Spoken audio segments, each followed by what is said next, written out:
Welcome, everybody. Hey, to the MNM PODCAST. Episode 3. I'm your host, Sega Seth, and this is Vale, and we have decided that we're going to create a nickname for you upon Vale's discretion, because we felt as though putting your name on the title card is just Brody, even though it is very fitting for you. Yeah. I wanted to ask you, is there a nickname that you would like? Because we thought of Skips and Pops too, but Because he's Sega Seth, I'm Valicorn. yeah, so I don't know. I mean, Broad is that's what everyone calls me. just Broad? Yeah. Okay. BRODE. How is your username on Instagram not Cody Broads? I mean, it's just. I mean, Dusty Broads. I think it's just Brody T 1994. I'm very simple when it comes to usernames. Brody just doxed himself. He's got the plug. Everybody follow Brody. Everybody follow Brody. Brody. Anything but do it. All I do is Like- post like occasional concerts I go to and my dog Hooper. That's it. Liking Hack the That's all you Movie, need. liking Hack the Movies page. Yeah. Every time I see that, I'm like, oh, I'm gonna send this to Brody. It says Brody Todd is like this, Yeah. and I'm like, okay. And occasionally Hack the Movies will like something I've commented on. So, Go for it, Vale. I do have, just to run over, we have Wrestle Dream next Sunday. Yeah. Ooh, very excited Or is for it that. Two Sundays. It's next Sunday. Is it? Okay. Yep. 1 week from tonight. So it will be a early recording next week and probably be posted on Monday, not Sunday, Just because some- of that. Yeah. Just some of these matches. Zack Sabre Jr. and Bryan Danielson. I mean, Ha! that's like a dream match for submission people. Adam Page and Swerve is That going to should be be nuts. Whew. 2 out of 3 falls, Christian Cage and Darby Allin. That might actually be the dark horse of the night. And the other one being Omega, Ibushi, and Jericho versus Takeshita, Will Ospreay, and Sammy Guevara. Take a shit up. Take a shit. But it's going to be a fire card. I just wanted to bring that up. Because, Knowing Con, there'll be 15 matches added this week, Yeah, I'm sure. Right. so it'll go into Christmas, you know. And, we'll hear Excalibur do his long-winded rundown of each week on Dynamite or Rampage. It talks like a freaking auctioneer. Give him props for it though, because he does it all in one swoop, Every single time. and he keeps up with what's on the screen. Also, wanted to post in my neck of the woods that I told Vale about, and Brody knows nothing about this, but I just thought it was something to say to you. Chris Chan has a girlfriend, and the love quest is officially over. And I wanted to say, I think that's very much something. Is it his mom? It's not his mom. If you haven't gone down that rabbit hole, I highly recommend it. It's not for the faint of heart, but a lot of people have been asking me my perspectives on that, and I'm just saying, you just got to see how it folds out. 8-Bit Eric has a really good watch along with that. Plugging 8-Bit Eric. He's been posting videos about it. That's my opinion on it. So another wrestling related thing. Our boy Eddie Kingston finally won the Ring of Honor World Title. Yeah. Long overdue. Round of Very applause for long Eddie overdue. Yeah. Kingston. Very He's long overdue. deserved a world title for a very long time. Yep. He's a hard worker. Eddie Kingston as a wrestler is himself. He's emotional. He's exactly who he is. Yep. And that's what makes us What you love him see, so much. what you see is what you get with Correct. Eddie Kingston. That's why we all love him so much. Mhm. He's not. I mean, I'll be the first to say he's not the biggest. He's not the most technical wrestler, but I think that's what makes him so fun, because he just goes out there and just.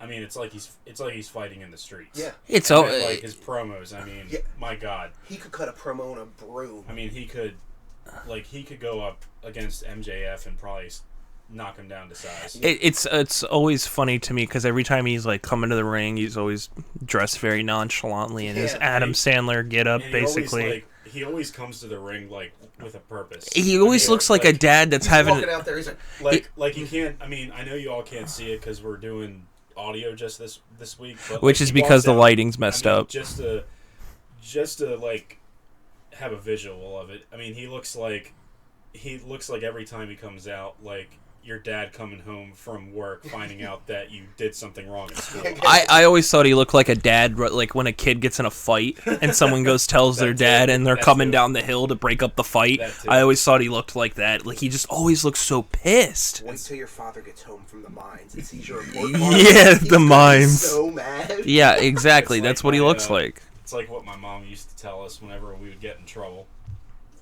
And, I mean, very rarely we ever got in trouble for, like, big things. It was always really stupid things. But, She was slammed on the couch. That was your dad. Now I'm going further back than that. Yeah. But my mom would say, like, or we would say to us, like, "You're not going to tell Daddy, are you?" And she says, "Nope." And then she You pauses for are. a second, and we're like, and then she turns right to us and says, "You are." Yep. And we're just like, ugh. That's so scary. It's terrifying. I guess you kind of have to have a dad for that. So, you know.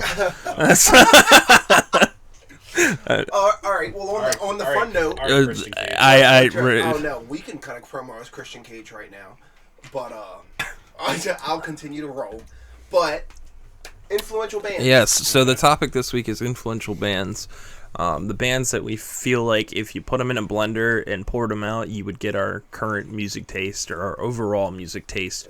Music taste is one of those things that definitely fluctuates as you get older, as any type of taste does.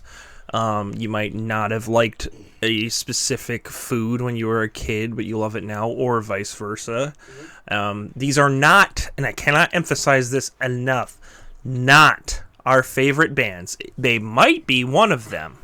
However, they are not our favorite bands of all time. They are the ones that hit us the hardest when we were like, okay, this is what I like. And also some of them will probably be like gateway bands to like other That's music, essentially what it is the gateway to your overall sense of music. But I did want to say to Old Vale, I did no Big Four because you guys did, because I knew you guys would. Yeah, I have one Big Four band on the list. And I have a feeling they're the same one, and that's why I didn't put mine on there. That being said, that band, if I'm sure it is that band, is very important. All the members of the Big Four are, but that one in particular I do love. I'm sure anybody who knows you guys will be able to figure that out. Good thing we're not doing video because Brody's wearing the literal. Yeah, right. Perfect timing on the lighting getting messed up. Also, that being said, we all have one honorable mention that we will just simply say with a very brief description on it. And I have two, but I will run through it. you can do as many honorable mentions as you want, just as long as it's not a book. Nope, I don't write. You're a book. I am a book.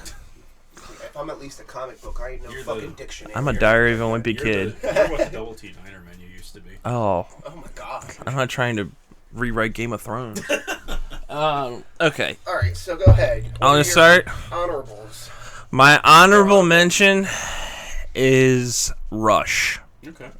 Very briefly, Rush. Surprised they were honorable mention for you. It was very, Yeah. very, very hard, but I had to remind myself Rush was not hugely influential because I only really like Rush outside of that, like Rush and Pink Floyd, I guess, is that, like, you know, that type of experimental classic rock, I guess, is the best way to talk about it. Rush, I found out through Fanboys. I the first time I had really heard of them, and my friend was like, "Oh yeah, they're a really good band." And after that, I just ate them up. In high school, I was obsessed with Rush, and there's just one more band that I was a little bit more obsessed with in high school. And since you did 2 honorable mentions, I'm gonna do my second being Kiss. Okay. Yeah, Kiss. that's a good one. Kiss. I have the very first music memory of like whoa was connected to Kiss. My uncle playing Kiss in the car when we went to Toys R Us when I was about 7. Damn. So I will never forget that. And it was the first rock band I think I was legitimately obsessed with, and I still am. But I just think that influential bands-wise, Kiss just isn't up there. Also, before I throw this over to you, I didn't want to put this on there because I didn't want you guys to make fun of me. What? ICP is a big thing for me. Yeah. It was a big thing for a lot of people. It was a big thing for me in a very weird period of time, and I am going to say this probably on every podcast that they do not get enough respect that they deserve. And an old friend of mine tried to get me into them like long time ago. And it's me. I'm the friend. I mean, just to throw this in here, the only song that I kind of like by them is Homies. Yeah, it's just a fun song. that's what Eric always says too. Other than that, it's... Eric's becoming like a mythical figure. Yeah. But yeah, so I just wanted to throw that over to All right. Vale before the comments destroy me and call me a trailer trash. So the first one of my honorable mentions, I'll go over real quick. I know you guys aren't too familiar with, but Hot Mulligan. Mm-hmm. Hot Mulligan. I am not familiar. Golf is on. Yeah, exactly. They are a newer type of pop punk band, very emotionally based, very I'm gonna scream into the microphone about my problems type thing. Yeah. Cry in the backyard! But to me, it's the emotional level. It's them writing certain songs that hit me differently. Yep. It's very just I listen to the albums and it hits, and I scroll through and I see all these other people talking about how it's different. The guy wrote a song called Betty about his cat being dead and how the cat used to curl up on his chest, and he's crying, like almost crying in the song. He's very emotional, very good at writing. I just want to go through that real quick. My second honorable mention is a bigger one, which will be Pantera. So, Pantera has always been a giant band. For years, for 20 years, I've said, if I could go back in time and see one band, or if I could see one band perform, it was Pantera at one. Number one, always. Yep. Yeah, I'm very Pantera, surprised. Queen, and I mean, My Chemical Romance, but they came back. Yeah. Just for the chance, but You had to sell an arm and leg to get there. Yeah. But I cannot describe to you the feeling of me and Brody going to stand for Pantera. I was happy freaking for you guys. Ow. We're sitting there, we're like, I can't believe we're here. We're like... The minute that banner went up, I mean, I looked at him and I still feel like I'm in a dream and I'm going to wake up like any minute. They were phenomenal. They were absolutely amazing to see. They all killed it. They found perfect replacements for the people they needed to. Charlie Benante and Zakk Wylde have killed it so far. We didn't get to see them at Blue Ridge, obviously, because everything happened. Yep. But I'd hope maybe we'll get the chance to see them when they come back around again. Zakk Wylde, is that the guy from Black Label Society? He played with. That's what I really knew him from. He made his debut, I guess, on the No More Tears album. Yeah. But Pantera, Hot Mulligan, definitely too. Brody. So my honorable mention, and it was hard to pick between these two, but I guess my honorable mention will probably be Avenged Sevenfold. Ooh. Because they didn't have as early as an impact as the other bands on my list. Yeah, mine either. I mean, the first time I heard Almost Easy was the first song I ever heard. Mine too. And that self-titled album. It's my favorite album by them. I was actually just listening to it on the way over here. That self-titled album, I mean, that might be my favorite album by them because, I mean, the first 5 tracks alone are incredible. I mean, Critical Acclaim, Almost Easy, Scream, Afterlife. What's after that? That's Unbound, isn't it? Gunslinger. No, Gunslinger. And, I mean, like, the weakest song on that album is still like an 8, which is Brompton Cocktail, I think. Yeah. But after Brompton Cocktail and Lost, I mean, you have Little Piece of Heaven, and then to end it with Dear God, which was like a great ending to an album. Yes. I mean, other than that, I mean, Nightmare is an amazing album. City of Evil is from a technical playing standpoint. I mean, to be honest, City of Evil is almost a progressive metal album if you think about it. Just like the playing. I've never been really big on that album. The playing on it. I mean, the fact that Backcountry had a solo in it that lasts like a minute. Yeah. And it was on TRL. I mean, the fact that there was a song like the shortest song on there is like 5 minutes. Yeah. They were just a very important band growing up, just because they were kind of another gateway band into like heavier bands, because they were, I wouldn't say they were super heavy, but they can get heavy at some points. Yeah. Waking the Fallen to Nightmare is an amazing run for me. Yeah. Waking the Fallen is great. Yeah. City of Evil is great. And you go in self-titled, that album is perfect to me. And honestly, Nightmare, there's no songs I skip on Nightmare or the self-titled album. And I really only do the self-titled and Nightmare. And the other reason I love Sevenfold so much is because I do have very fond memories of them, though. Yeah, I will definitely say that. I love the fact that each album is different. I mean, each album is not the same as the other one, you know?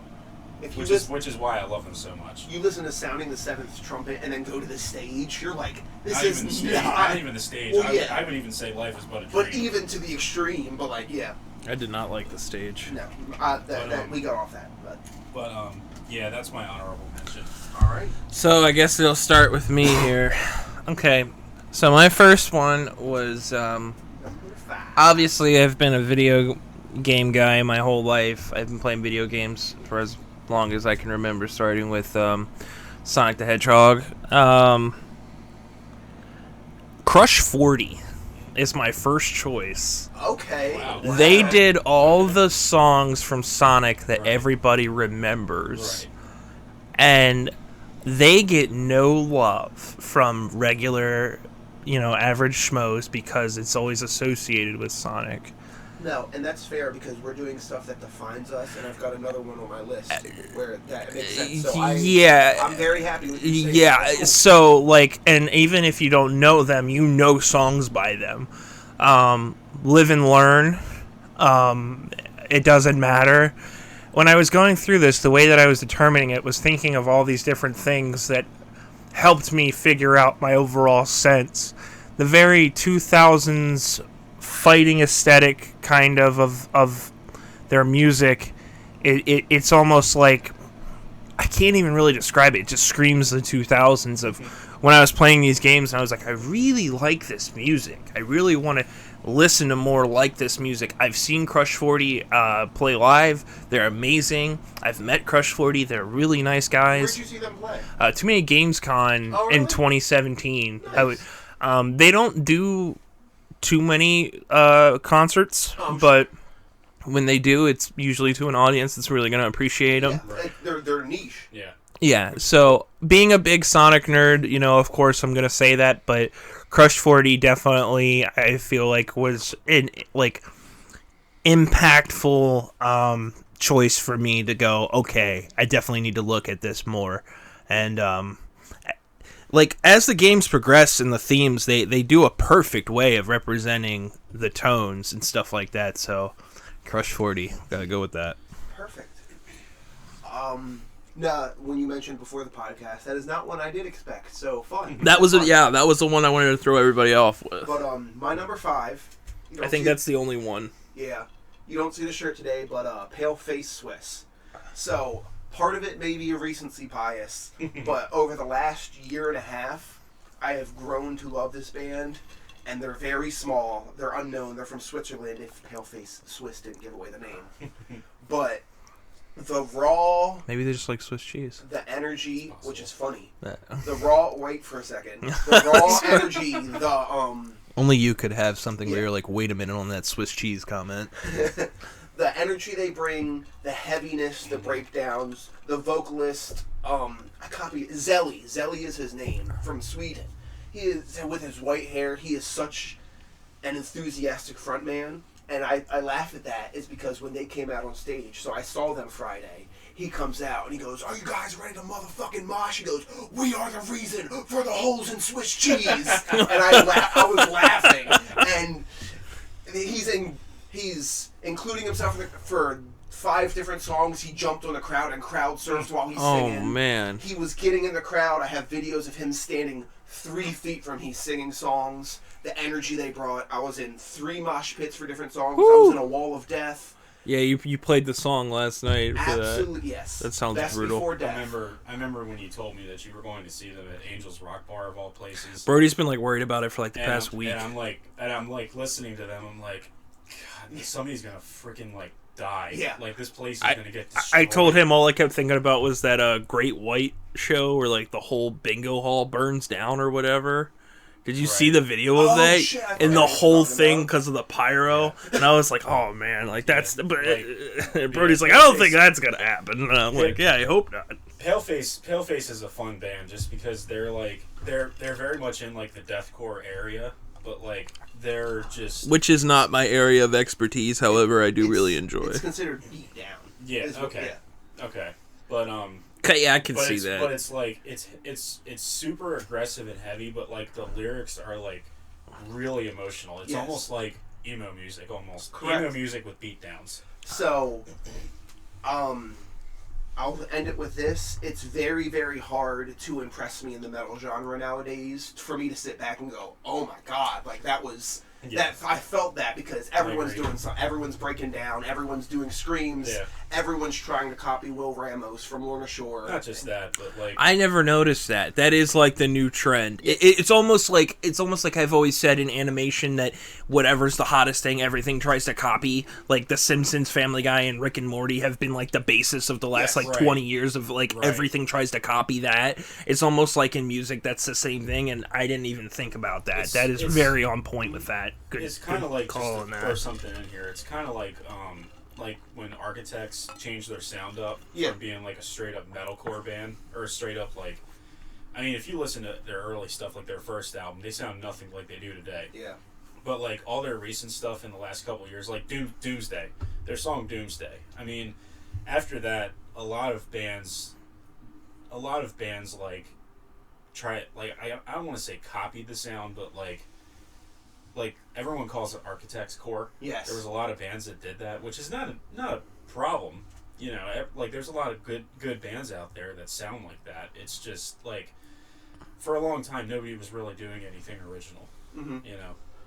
But yeah, I agree. Yes. Paleface, if you like that angry, if you like the emotional content, he's just screaming about how he feels, and the breakdowns are insane. Paleface Swish, check him out if you don't know him. My number 5.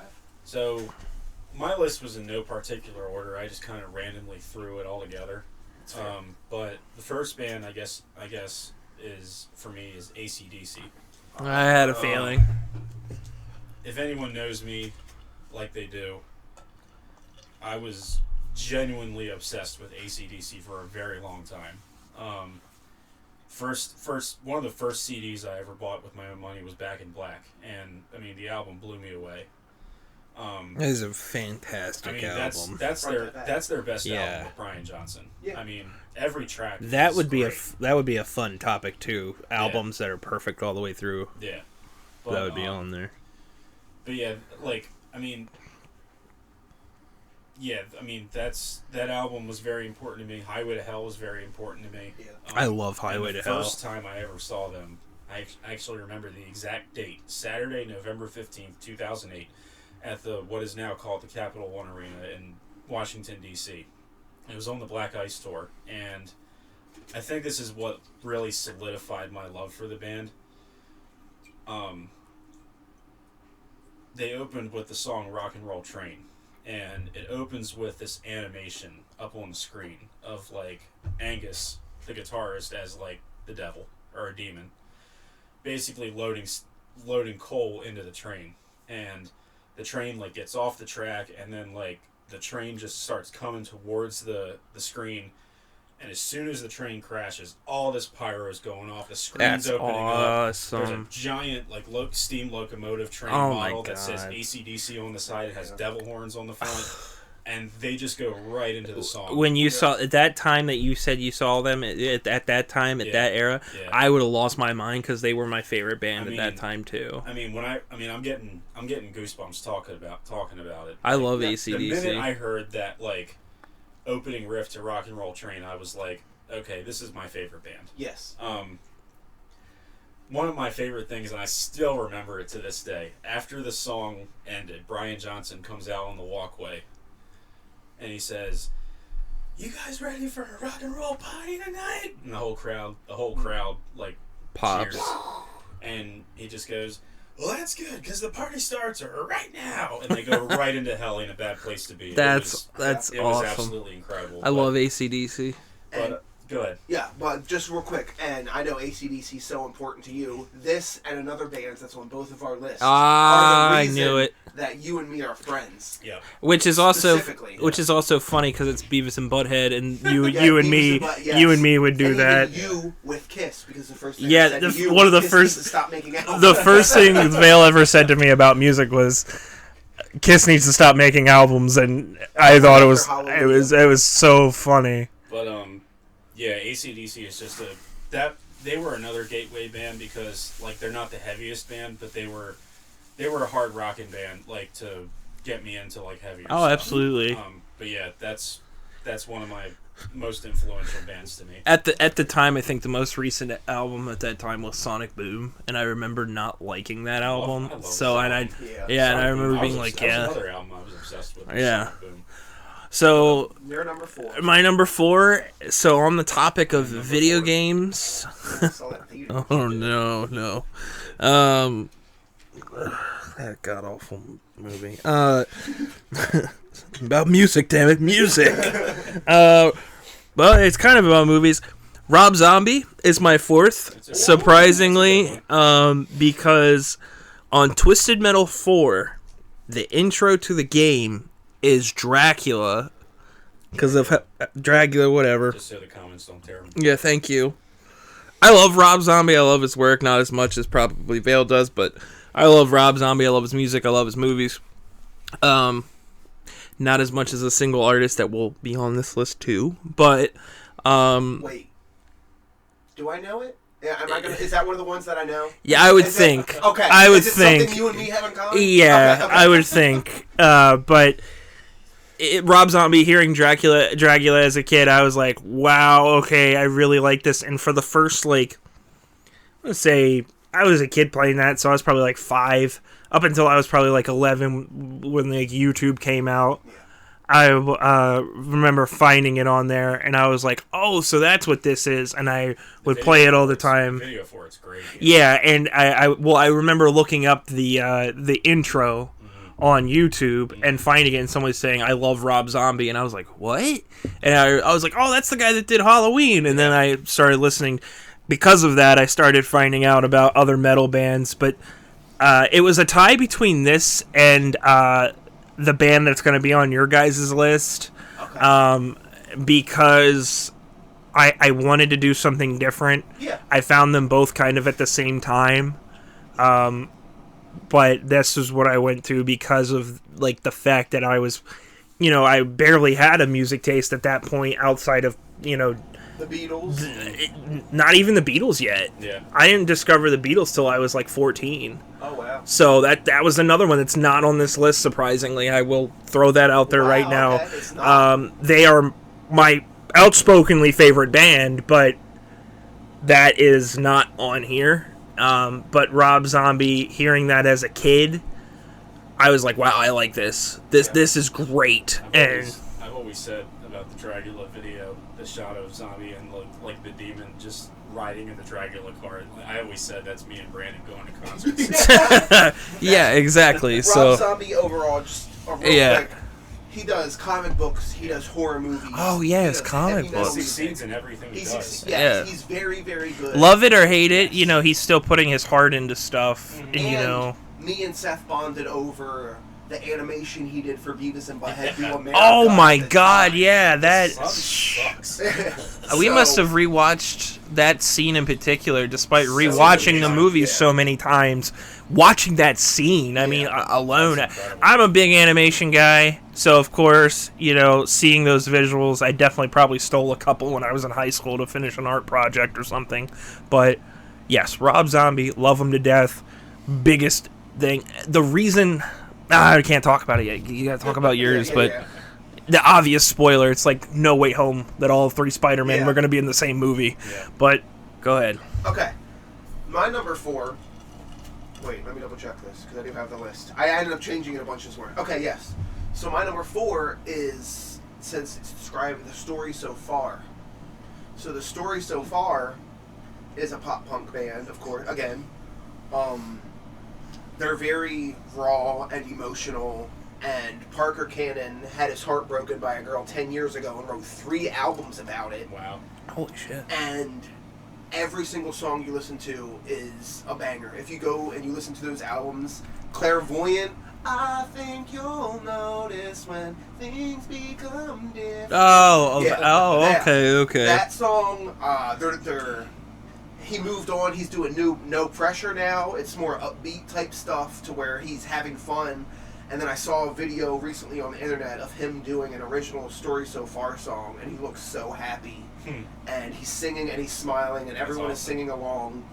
And it really makes me feel good because he's honestly came out and said he did not want to perform with Story So Far anymore because it hurt him, because he wrote all those songs in the hardest time of his life. Right. And that's what people relate to. People are relating to heartbreak. People are relating to the problems he has. Everyone relates to heartbreak. That's what makes certain music so good. Correct.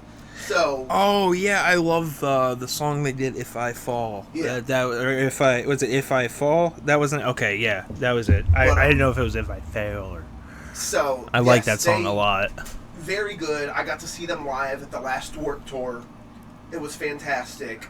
Parker Cannon's a killer frontman. I'm looking forward to seeing No Pressure or Story So Far if they come back around. Are there more pop punk bands on your? One More? One. I have a gut feeling. But yes. Number 4, Story So Far. So my next one is Metallica. I know they're my favorite band of all time, but they're also just very influential. What? In my musical taste, I know, surprise, right? Me liking Metallica, that's weird.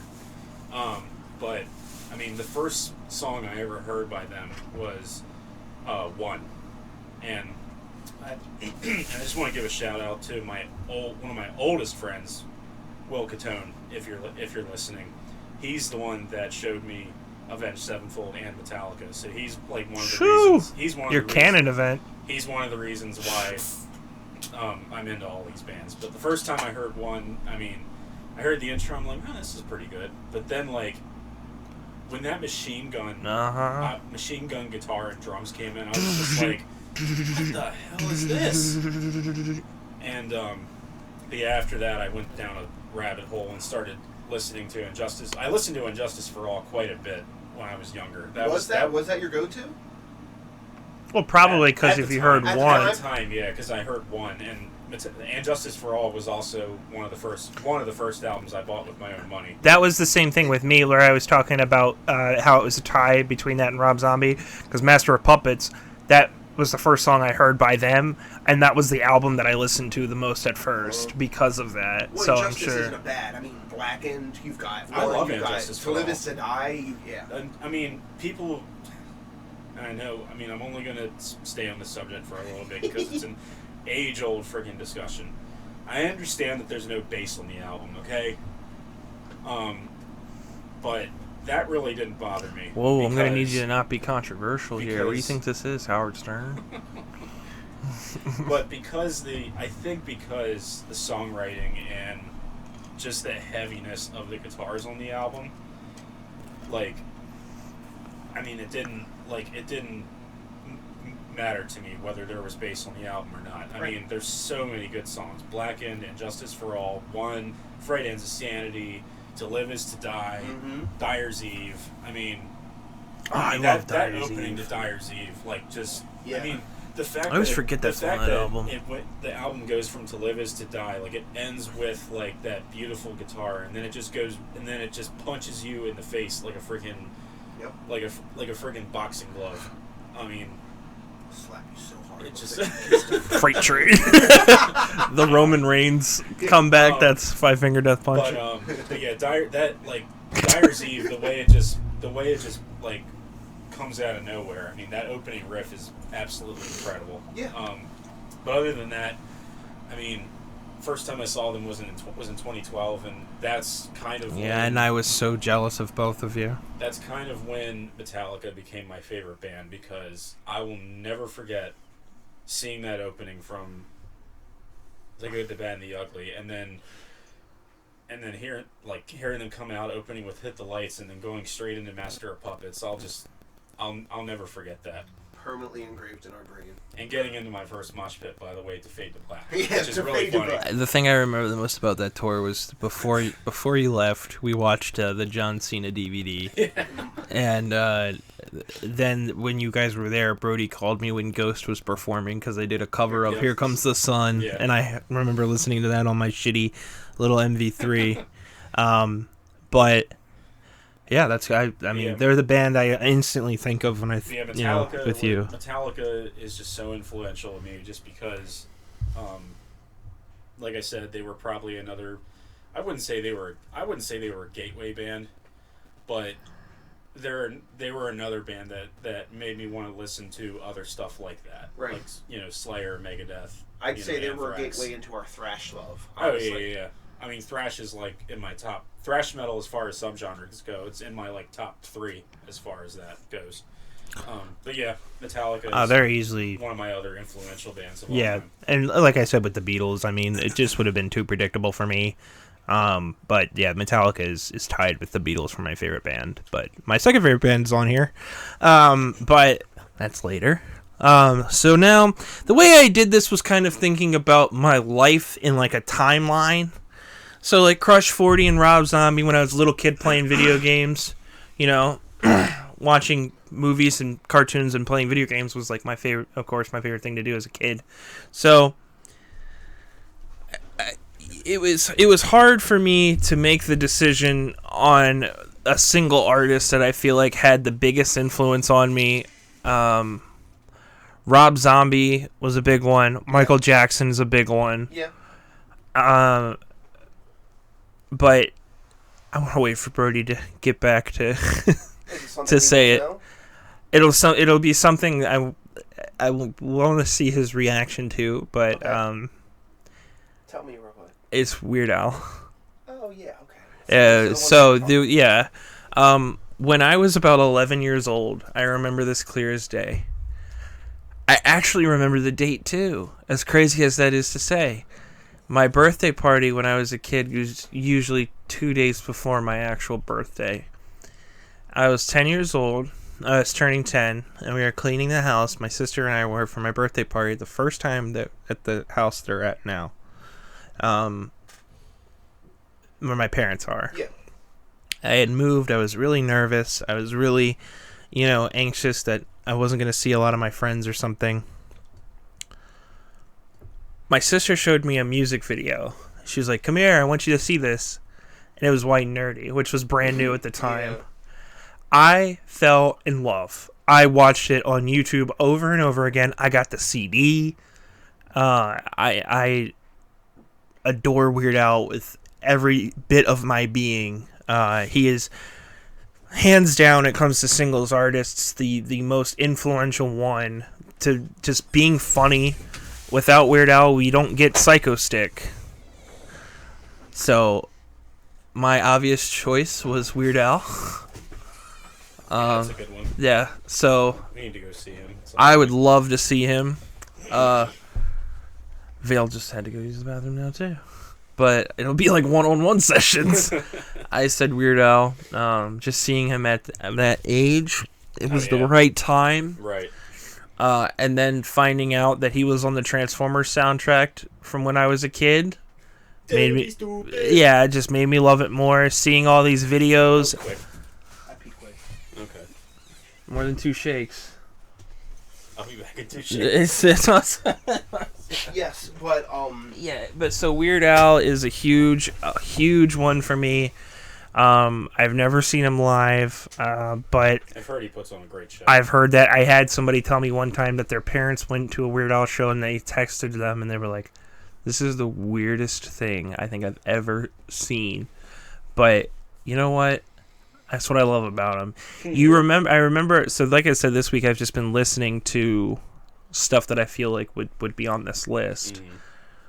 Trey was with me and he was like, I remember Weird Al more than I remember half the people he's parodied. Yeah. Yep. And I was like, yeah, I think that's like the general consensus. Like, that's crazy. And I mean, Weird Al is authentically himself, which was a huge thing for me. Genuinely, at that age, I really looked up to Weird Al, and he was just authentically himself, and I would do that all the time. Like, I remember being that age, and they did YMCA at, like, a school assembly, and I started singing YODA, like Yoda. Yeah. And I just thought it was so funny, and I would do that all the time, and it would annoy everybody, and I loved it. I still think that, not to interrupt, but I still think that The Saga Begins is, I think, better than the original song that he Did you, and I just when I was always singing as a kid, but did you know that he wrote that before the movie came out? Really? He wrote that before the movie came out by reading online spoilers and trying to figure everything out. I mean, either before he saw it or before the That's crazy. it was insane. He was a gigantic deal to me when I had my PSP before iPods, before anything like that. Yeah, I know. On my iPod, I had Albuquerque by Weird Al. Yup. I had the Straight Outta Linwood album. Yup. I had My Chemical Romance, Bullets and Octane, 18 Visions, but Weird I remember Al, that distinct iPod. Yeah, with all that on there. But I wouldn't be the person I am today without Weird Al. And as stupid as that is to say, he helped me laugh at the world around me, which is what he always taught people, to not take things so seriously. Right. Like I said, without Weird Al, you don't find me liking Psycho Stick, which is amazing. Hell, you probably don't even see me liking anything that's not just straight up music, like Ice Nine or silly, stupid stuff like that. I owe so much to Weird Al. And at that age, from childhood to about my preteen years, Weird Al was the biggest artist at the time. It was between him and My Chemical Romance. So, pass that on to you, Vale. All right. Well, my number 3 is Brody's number 4, and that's Metallica. Oh, real quick before I forget, I want to give a shout out to Brody for getting me like the coolest Christmas gift a few years ago of the Weird Al action figure that everybody compliments whenever I send pictures of my toy collection. Go ahead, bro. Go ahead, Vale. But Metallica, Brody talked about a lot, so we'll go through it quick. Plus, what's there to say, you know? We saw them in Orion. It hasn't already been said. Right. 2012. It still sticks out as top 3 concert experiences. Me and Brody have been to a lot of concerts. And It's one of the best weekends in general I think Correct. I've ever had. So And, far.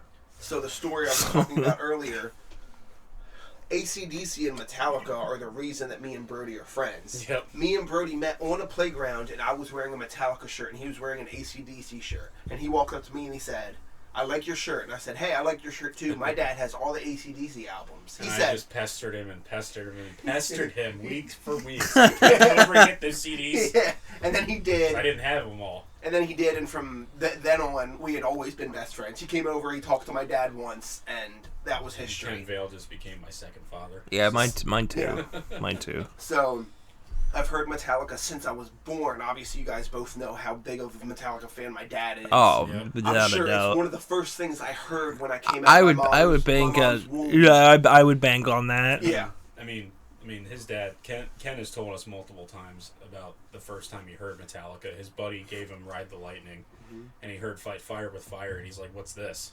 Yeah. Yeah. It opens up with the acoustic, and he said, "Man, what the fuck is this?" Blam, blam, blam. And then as soon as it went That into riff. Yeah. Didn't you say that your grandfather told him like, "Oh, this is gonna go Yeah. like disco"? I think in 85 Yeah. or 86, my grandfather told my dad that Metallica would never last, and they'd never be It was gonna amount to go as anything. disco. And they Yeah. are probably the biggest metal band. Oh, without a you've got doubt. AC/DC, Top you've got band. Kiss, Well, but the biggest metal band in not the just world. that. The only other band I think that would ever be a combative argument for that when it comes to the biggest, most mainstream popular metal band would probably be Black Sabbath. Yeah. Oh, yeah. Because they're like the Beatles of metal. Right. But like, yeah. But even then, Everybody knows Enter Sandman. And the yeah. thing is- I think that's only because of Ozzy too. Like everybody knows Black Sabbath, but everybody Right, specifically yeah. knows Ozzy. The thing is with Metallica too, like when Kill 'Em All came out, I mean, not to go off on a tangent here about Metallica because I could talk all day about the history of Metallica, but when Kill 'Em All came out, I mean, Mountain Dew.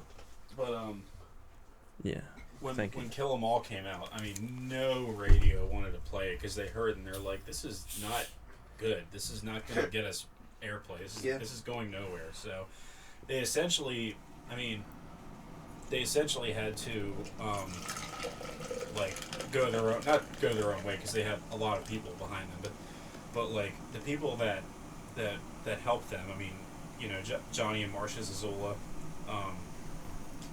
you know, Eddie Trunk. I mean, Eddie Trunk actually has like credits on the Kill 'Em, on certain pressings of Kill 'Em All album. Yeah. Really? I didn't know when that. They dropped him in his mailbox. Yeah, because Eddie Trunk was like one of the main reasons. Because Eddie Trunk was just starting out in radio at the time. Like he was only like a couple years in, I think. And his radio station was like one of the few stations that would play Kill 'Em All. I did not know that. Yeah. Somebody came by and dropped the CD. Yeah, Makes me love him. Makes me love him even more. Yeah. What was that one? That Rocks? He talked about that not too long ago. Yeah, I mean it was either that Rocks or something else. Yeah. I read it somewhere or I heard about it somewhere, but it was recent that I learned about that. I'm like, that's really that's cool. so cool. But yes, Metallica. Yeah, I've never heard that. It would be hard to make any sort of list of mine without having Metallica on it. And it's because I knew that those were going to be on both of your lists that I didn't put that on there. But everything they're saying is the same thing with me. Yeah. Found them when I was like 13. My aunt showed them to me. Showed actually that and Pantera to me. And I just gravitated more. I love Pantera to death. I think they're great. But like Metallica in particular was the one that I gravitated towards and has definitely... At the age I was the most obsessed with them was when I started hanging out with you guys, and it just was hand in hand on like I was obsessed. So I did get to see them 5 years after you assholes saw them, but they were amazing. That shirt from the show. It was amazing. I will never forget that. I have that's the bandana right there on the wall. I'll put a picture up in the video of it that Miss Tracy got me. Got us all bandanas. Vale's stepmother got me, and all of us still have it, and it is by far not the best show I've ever been to, but my personal favorite show. Oh yeah. They always kill it. But Metallica definitely number 3. Like I said, there couldn't be a list without me having them. Metallica's like the Undertaker of our band because it's always going to show up between all three. It's a unified respect. They have longevity. Yeah. I will say, because my attention span is so frequent that I jump to different shit. But Metallica is always one of the bands that will stay. Absolutely. It's not even my top 5. Absolutely. My top 3. You will always. There will never be a point in time where Metallica will release anything and you'll go, I'll get to it. Yeah. You're gonna be like, okay. First day I'm listening to it. When they released Lux Eterna, just the single. Oh my god. The single came out because the way we were listening to that in the car the other day. The way I found it was actually YouTube. I was like scrolling down to my subscriptions and I passed music and I saw this like yellow album cover. Yeah. And I'm like, the hell is that? Yeah. They like surprise released it, and I probably played Lux Eterna at least 5 times that day. Love it. What I think about is I was living at when my mom was with Rich, and I was living at his house, and Hardwired came out. Yeah. And we were talking about it. We were like, "Oh my god!" Every week they were releasing. Yeah. It's been since Death Magnetic. Aerosmith and Brody became these giant Metallica fans. It's their first album. When that album came out, that week they re-released the Yugi and Kaiba starter decks. Mm-hmm. So it was like, okay, like it was a re-release of a re-release, but I was like, new Metallica album and a re-release of Yu-Gi-Oh cards. Like, what year is it? Yeah. But real quick, just Metallica top 3. Metallica. They couldn't make a Metal Up Your Ass. Obviously on my list. I was thinking about wearing that shirt too. Yeah, the shirt that my mom wouldn't let me have because Vale's dad wanted to get me from a concert. My mom was like, can he get you a different one? But I have that patch on now. Don't tell me what to do. Yeah, I'm sure our listeners will appreciate that. So all 3 of my you. next one is Bon Jovi. Wow. Okay. I know, All right. I know. That caught me off guard. I know that's kind of shocking, but like Bon Jovi was like I think the first like rock/hard rock band I ever fucking heard. Like even before AC/DC, I heard Bon Jovi. I still remember my mom playing the Crossroad album because the Crossroad album was like just a compilation of all the stuff up to that point. Yeah. And I still remember hearing "Living on a Prayer" for the first time, and I was like, "This is amazing." And Bon Jovi was actually the first rock concert. I remember you telling me It that. was on the Have a Nice Day tour. I don't remember a whole lot of it. I do remember being upset because I had to go to the bathroom. And they played Bed of Roses, and that's like one of my favorite songs by them, and I'm kind of mad that I missed that song. But I also do remember it was Christmas time, and they played Run, Rudolph, Run, which was a lot of fun. Yeah. That is cool. R.I.P. Lemmy from We But, Miss You, a Merry Xmas. Yeah, absolutely. But yeah, Bon Jovi was just like, that was another gateway band that got me into like just rock in general, and like just hard, like heavier and more harder stuff, even though they're not super heavy. Yeah, I mean that first album, Slippery When Wet. I mean, that's another album that I don't skip. There's not a bad track on that album. I mean, there's that one. There's Keep the Faith. What else? I'm not a big Bon Jovi guy, so I mean, there's a couple Now that I songs think I about like. it, I definitely was aware that this one Brody. I mean, besides Hillary Duff, Bon Jovi. It was was- one of the first yeah, concerts. it's- Well, Hillary Duff was the first concert I ever went to. But outside of that was the first. I should have thought that too. It caught me off guard, but Yeah, Yeah, no, I mean, Living on a makes Prayer, sense, You makes Give Love sense. a Bad Name, It's My Life, Wanted Dead or Alive. I Well, mean, they just have so Yeah. many great songs. Lay Your Hands on Me, Bad Medicine. Bad Medicine is probably my. Like bad medicine. The first time I ever heard that was in Strike Back, so. And then, I mean, even their later stuff, like, Bounce, Oh, that's a good one. We Weren't Born to Follow. I mean, Lost Highway is like one of my favorite songs by them. I do kind of want to see them again. Yeah. If they come back. I'm a little skeptical about seeing them again because Richie Sambora is not with the band right now, and Richie Sambora is like just as integral to that band as John Bon Jovi is because he's, his guitar playing is amazing, his voice is amazing, but yeah, Bon Jovi, just because my mom showed them to me at such an early age. They have an impact. Yep. So, Year number two. number. No, you're two. Yeah, 2. I'm doing it backwards. Number 2 is I'm kind of flubbing the rules here. The genre is punk because I knew without a doubt at this point in my life I had to find the band that I thought was the biggest punk influence on me because punk was so big with me at that age. It is a tie, and I cannot decide. Misfits and Descendants. That's a tough tie. It was very hard to not have Minor Threat or Black Flag on there, but specifically Descendants in particular. The first time I heard Suburban Home, it blew my mind, and I was like, oh my god, where has this been? There's a really good quote from Kurt Cobain's sister where she said, they asked her, do you think that Kurt found the underground or the underground found Kurt? And she said, I think they found each other. And that's kind of how I feel. Like, it was just like just a full connection that I had. And the Misfits, I mean, I love them to death, purely aesthetically, but I love their music too. But I wouldn't be the punk influence on my modern taste in music is insane.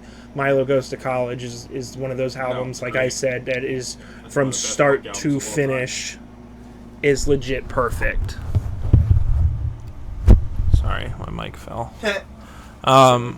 But that being said, if I couldn't choose between either of them, but just because we're on time now, I just will wrap it up with Descendants is probably the one I would go to, but I couldn't choose between it. It was hard enough not saying Minor Threat, but definitely one of those bands. You guys want to do like run through like all of our last like top twos, our last 2, I guess you could say. What do you mean?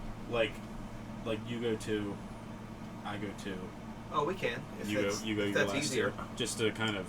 Yeah, Just 'cause yeah. I know we're at the hour Yeah, yeah. right now. I don't So, wanna go too over. For My number 1 without shocking anybody, I want to just see, who do you think it is?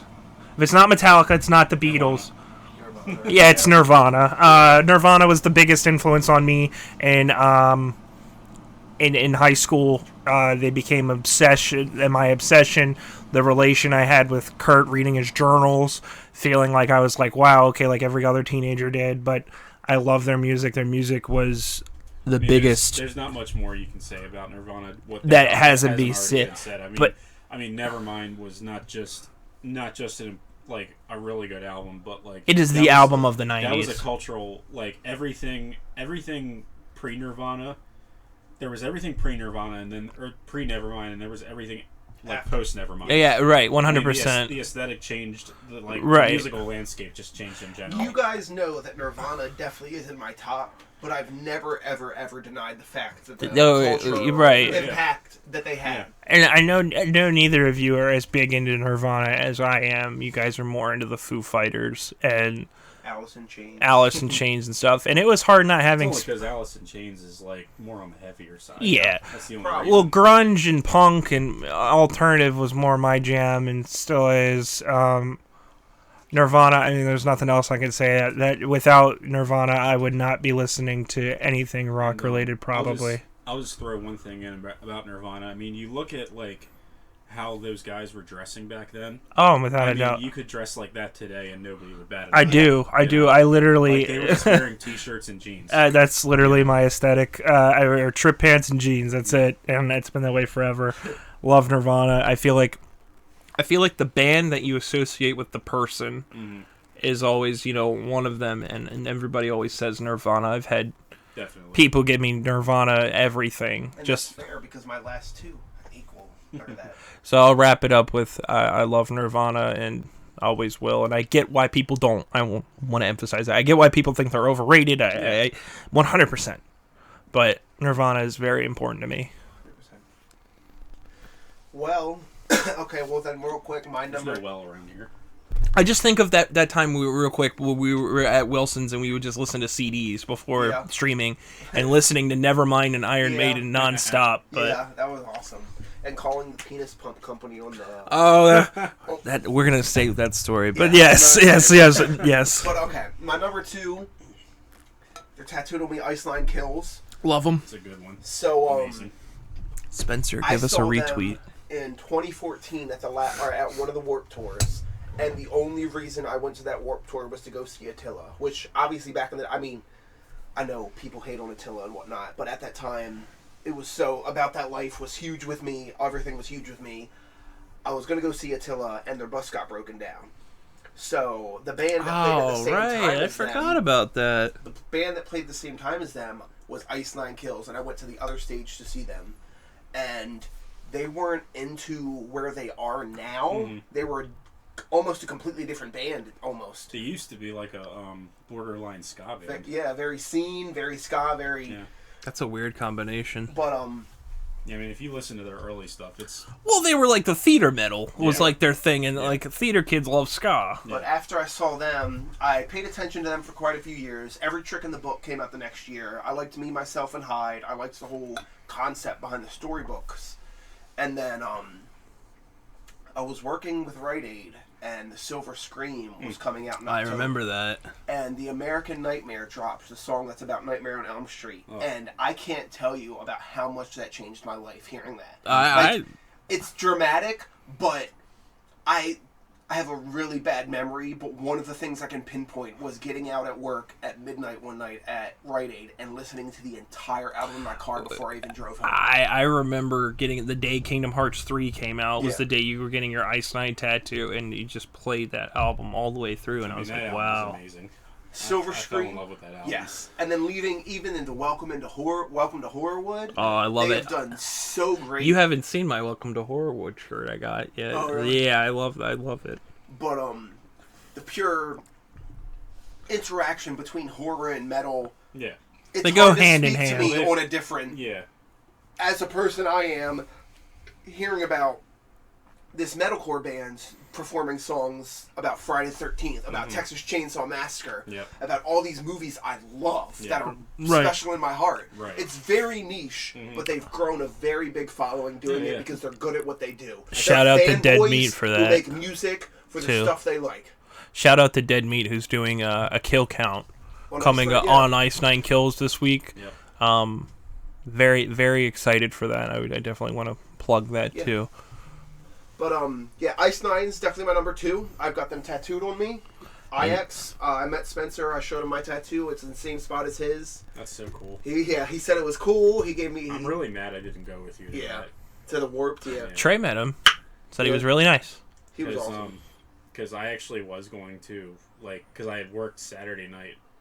I'm kind of mad I didn't, because it was in Jersey on the beach. Yeah. And I almost woke up early Sunday morning and just drove down there. I think you hung out with me that day because you kept talking to me about it, and I was like, let's do it. And you were like, nah. All right, who's your number 1? And then, number 1, my first tattoo ever. I wonder who it is.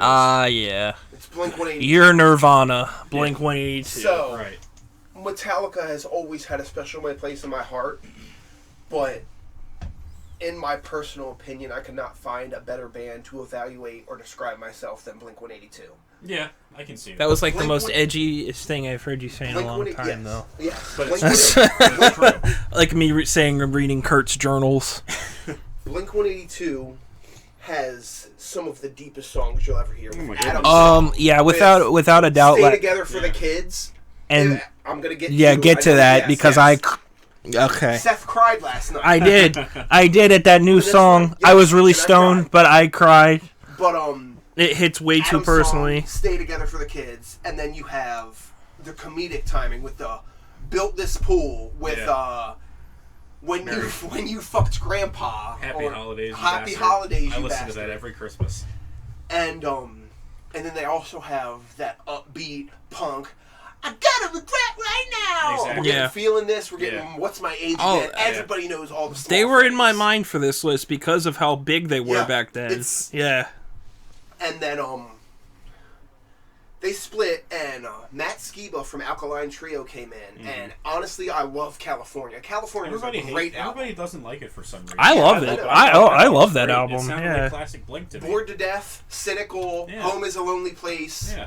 Bored to Death is a fucking banger. 9 I did not like as much as California, but it still has songs that I sing my heart out to. They're a very consistent band. Yeah. They're like Weezer, where I love everything that they do, even if it's not perfect. It's consistent. Yeah. And then coming to a couple days ago, they released 2 songs.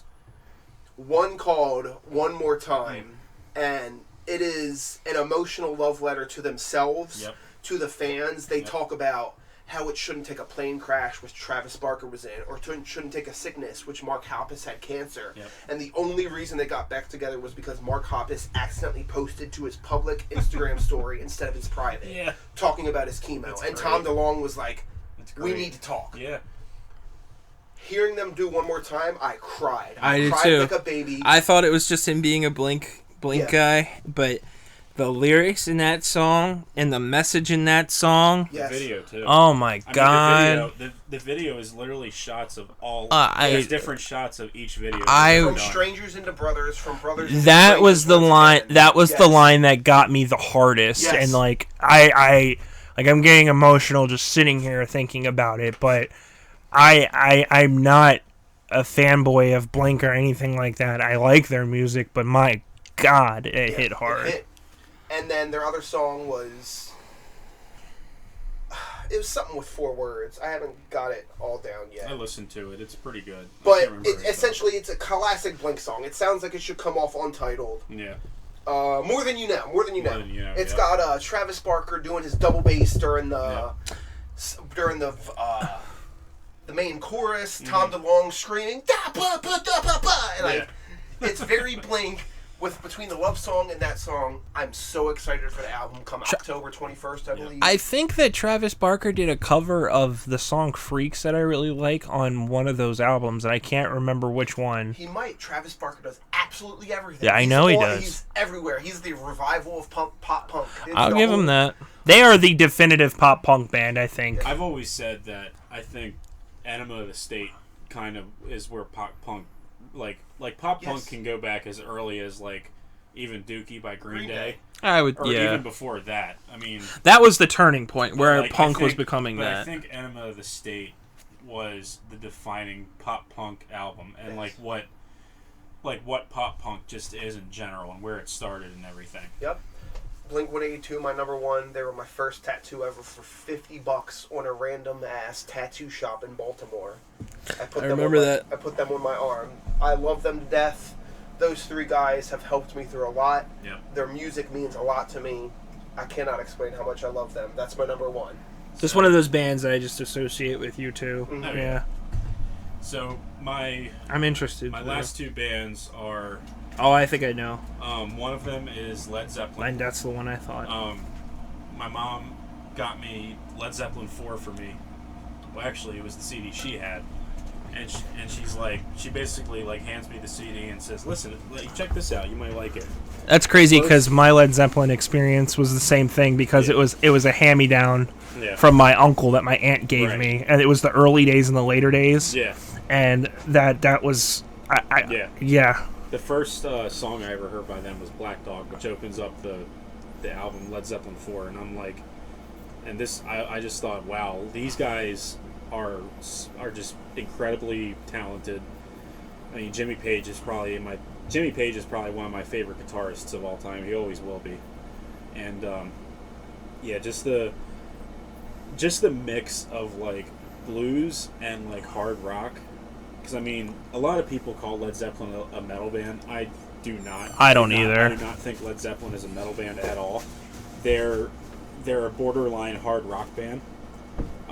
They have more blues, I think, in their music than anything. They just mix they mix blues and just like heavy guitar so well. And one of the other CDs I bought was that same compilation that you had. Yeah, the early days and later days. Early days and latter days. Is it latter days or later days? It's one of the two. I can't remember. Yeah, because that was a hand-me-down. We don't have most of the bands on this list without Led Zeppelin. Yeah, Without a doubt. Led Zeppelin is just Without one of the most a doubt. influential like rock bands in general. I mean, Robert Plant with the fact that those four were able to create this kind of music. I mean, Song Remains the Same. The concert movie. That's one of my favorite concert films of all time. Yeah. I love that opening of like how they open with rock and roll, and I mean, and I just want to give a quick shout out to Get the Let Out. They're probably the closest. I want to see them. If you want the real Led Zeppelin experience, because obviously, for obvious reasons, I'm not going to go into it. We're never going to get a Led Zeppelin reunion for obvious reasons. Yeah.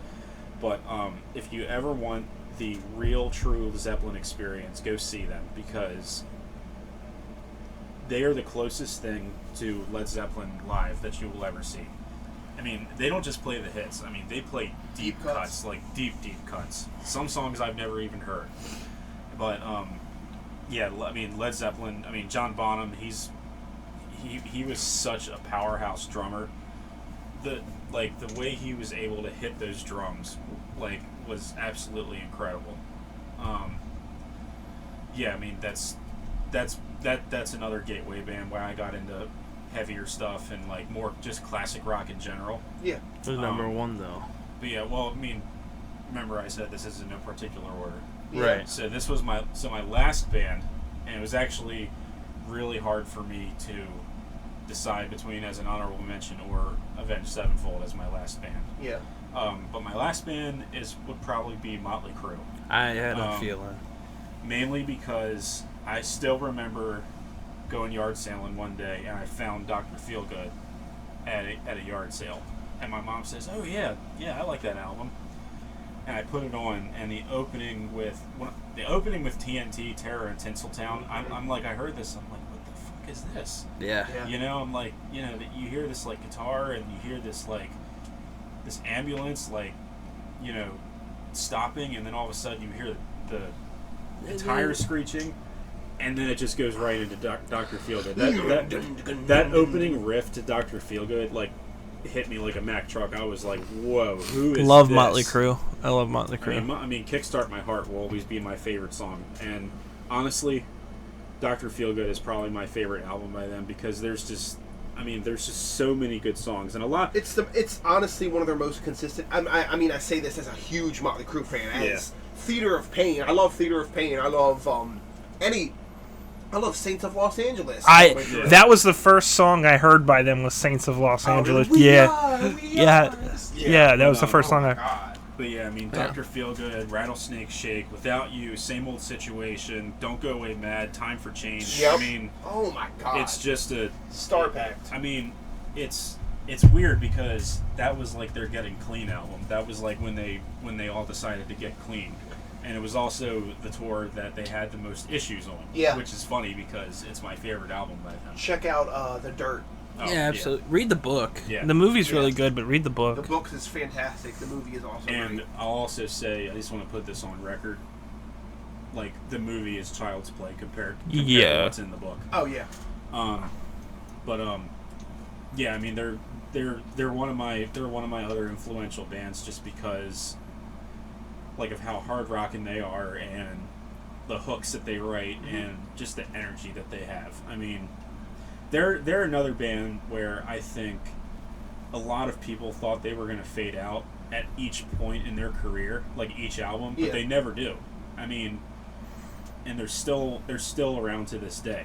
You know, I mean, it's just a band that, like, they're going to be popular forever. I mean, they're going to be a band. band. It's a band that, like, probably shouldn't have made it, but they did. Especially how dime a dozen those bands were back then. And also because of the antics that they got issues, into. yes.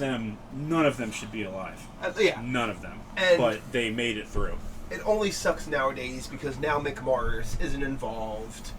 My favorite the first member. time in a long time since John Corabi has replaced a member of original Motley Crue. I mean, original Motley Crue John is... Corabi?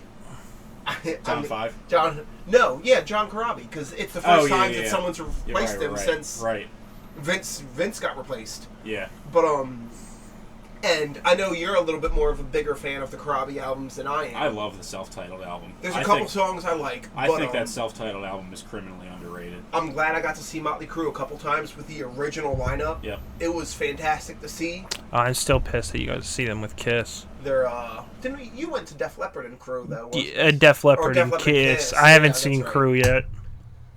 I haven't seen Crue. I don't think I will. That kind of broke my heart a little bit when I saw that Mick left, and because of the reasons he left, that just kind of I love Mick Mars. He's my favorite member of that band. So. Say what you want to say about them. You know, say what you want to say about Vince, Nikki Sixx, Tommy Lee, even.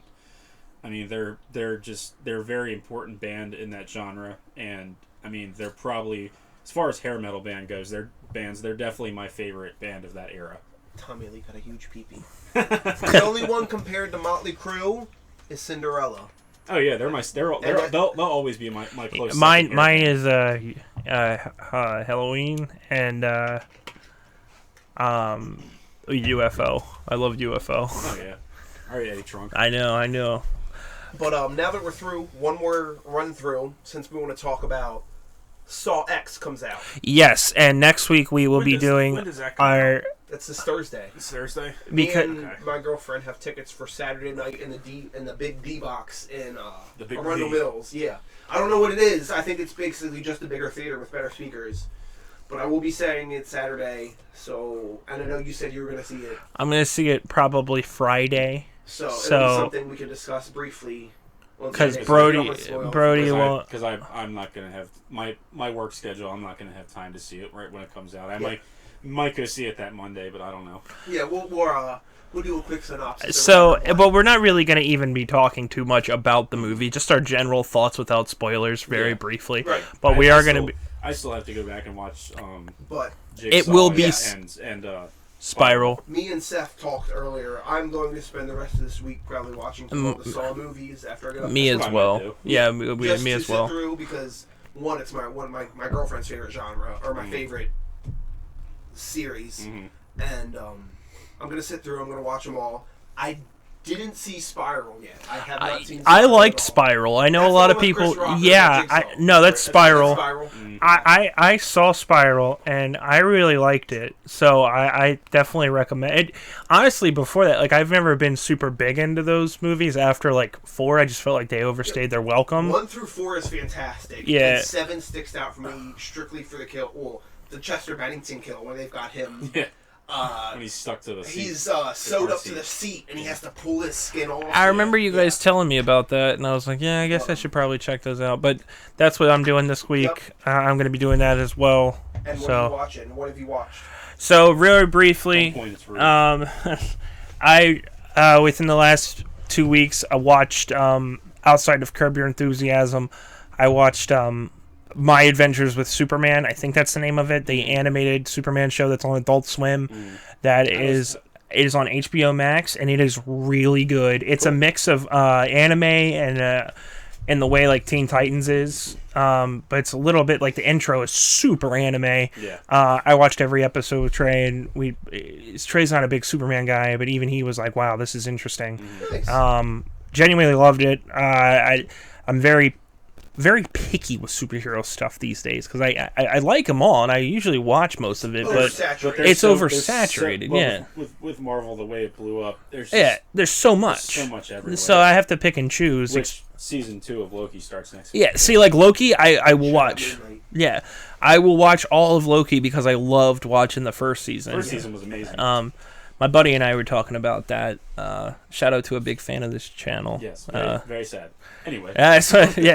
But we were talking about the Marvel stuff, and I definitely it's a breath of fresh air to see something really good DC related, but animated is no shock for them. But My Adventures with Superman, highly recommend it. Go ahead. Real quick, Chaos Horrific by Cannibal Corpse. I just went through that this morning. It recently came out. It's I good. love Cannibal Corpse. Yep. Yeah, I do too. Y'all know back in the day I had a big obsession with them going on. George Fisher is a top tier vocalist. Isn't he the guy who has the hammer from World of Warcraft in his He living? buys toys and gives them to kids. I know He's that. the nicest dude in the world. He has no neck. If you I've look up seen him. George Yeah. Fisher, He has no neck. And it's all love from us, man. It's Yeah, fantastic band. Real quick, I made my girl sit through Bones and All yesterday. It's a romantic horror movie about 2 cannibals who find each other and fall in love. If you're into horror or romance or anything like that, I'm not a big romance guy, but it's a great blend of both. I've heard it's good. Yeah. Dead Meat did a kill count for it. Yeah, it was very fun. I showed it to Mariah. She enjoyed it. So, Bones and All, whatever the new Cannibal Corpse was, Chaos Horrific by Cannibal Corpse. Those 2, check them out. I'm ready. Yep.